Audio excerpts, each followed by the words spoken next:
Guys, sa mga gustong kumuha ng student permit, required po sa LTO, dapat kumuha kayo ng TDC seminar o tinatawag na Theoretic Driving Course.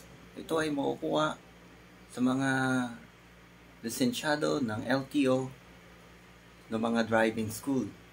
Ito ay mapalo ng 15 hours o 2 araw, depende sa driving school. Ang presyo naman, nagkukuha ka ng TDC, depende sa driving school. Ako, kumuha ko sa AI Driving School, sin nila sa akin ay 1,000. Katapos, pag naano mo na, diretso ka na pumunta sa LTO. Tapos ng LTO, may medical na doon, singilin ka ng 600. Sa medical naman, kukunin ka ng blood pressure, BP, timbang. Pero dapat, normal yung BP mo. Tapos, sa timbang, titimbangin ka doon.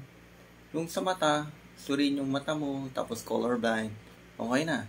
Tapos noon, pakita na yung mga requirements. Ang hinihinging requirements doon, yung PSA. Pwede naman Xerox. Saka, yung LTS portal. Tinuturo naman yan sa driving school. Kailangan makagawa ka nun kasi hinahanap yun sa LTO.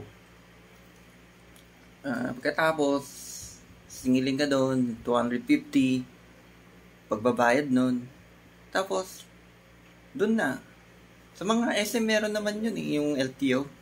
Mga center nila, mga tinatawag na mga branch. Yan. Salamat. Bigay Kalaman, Mark Jacob, Manila Heartthrob. Thank you.